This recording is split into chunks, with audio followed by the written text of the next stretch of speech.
What's up, SixPackAbs.com? It's Thomas DeLauer, and today I want to bring you a little bit of exercise physiology, a little bit of something different. You guys know me as your intermittent fasting expert and the creator of the science-based six-pack program, which you can see in the description below. But you probably haven't seen me in this light talking about exercise a lot. Well, the fact of the matter is, in order to get the physique that I have, I still have to work out. So let me explain some things to you. Today I want to talk about bench press or dumbbell press versus flies. And I want to talk about how you're really spending your time in the gym, because I'm not just about building muscle, I'm all about maximizing your time in the gym. I don't like to be in the gym for a long time, plain and simple. I get up early, I get in the gym at like 5:30 in the morning, sometimes earlier, and I honestly try to get out of here in like 35 minutes at the most, okay, usually less. So that being said, I've learned ways to maximize the effectiveness of a workout on a given muscle while still making sure that I am not spending too much time in the gym. So, well, if my dog would move, I could show you some stuff. Remy, come on, get down. Good girl. Okay, I want to show you what happens when you're doing a bench press with a dumbbell versus a fly. And I want to explain why you might be wasting your time doing flies. Okay, I'm going to go nice and light just so I can show you. So maybe let's go, I don't know, we'll go 80s.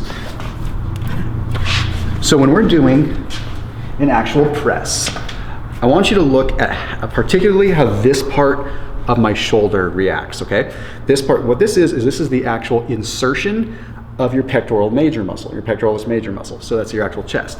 It inserts right here, okay? Now, later on in this video, I'm gonna have you really pay attention to that area again when I do a fly to see if you notice much of a difference. Okay, so here I am doing a regular chest press. I'm at the bottom of my movement, and pay attention to what's going on in my shoulder there. Okay, it's stretched, right? Stretched. The stretch is occurring at the bottom of the movement as usual. Okay, now put these guys down. Let me show you something with a fly. I'm gonna go nice and light. Now again, pay attention to that part of my shoulder again. When I'm at the bottom position of my fly, there is no difference in that insertion. There's no difference in when it's here versus here for a press. So why are we doing this when this is just as effective? Well, let me explain something.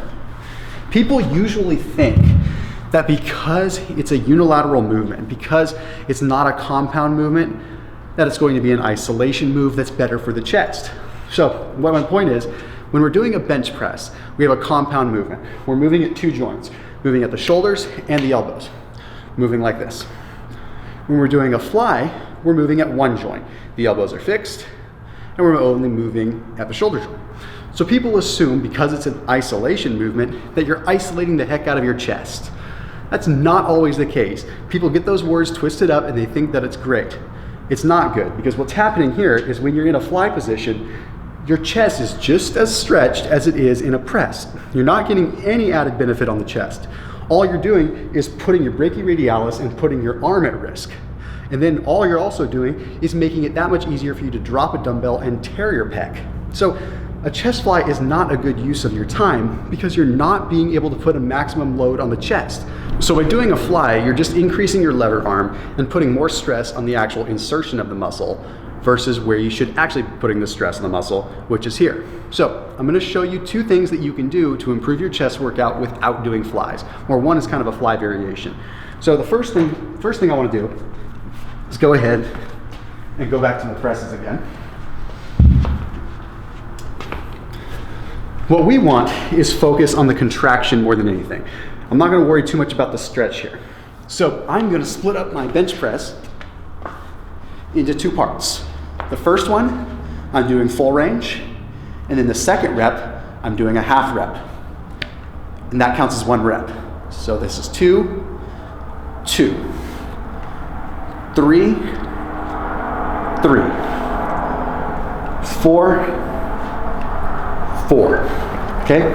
The whole idea of doing it like that is I get to keep the tension on the center movement of the chest. I'm never going to this full stretch all the time where I'm taking the torque off the muscle itself. I'm keeping the tension on it and getting a lot more of a pump and a lot more isolation through the center chest. Now, let me show you something with flies. Same kind of thing.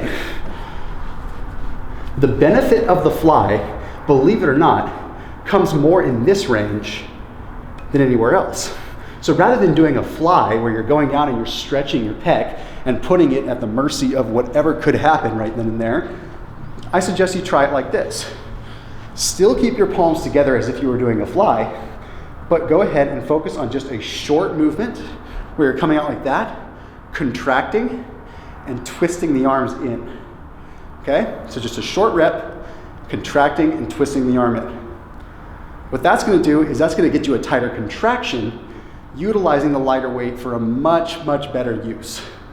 This is not an effective use of a light weight. This is. Now, this may not be enough for you, so you probably want to do it when you're already pre-fatigued, because if you do it when you're not exhausted, you could probably go forever. So you want to do your compound movement, like your bench press or your dumbbell presses first, and then finish with that movement. But one other bonus thing I want you to try is called the champagne press. Take the dumbbells, press them together, and squeeze them together nice and hard. Then you're going to go ahead and you're going to press up while simultaneously pressing the dumbbells together. And you can see what that does to my chest. It's very, very isolated, keeps the chest contracted, and it's working in a proper range where the chest should be working, rather than stretching that insertion of the pec, running the risk of doing that and tearing your pec. So I hope that that breathes some new life into an old exercise so you can start getting the most out of your workout. You're gonna get a lot more from your chest press, a lot more from your bench press. Don't even waste your time with flies. All you're doing is putting yourself at risk for injury. As always, keep it locked in here on SixPackAbs.com, and I will see you in the next video.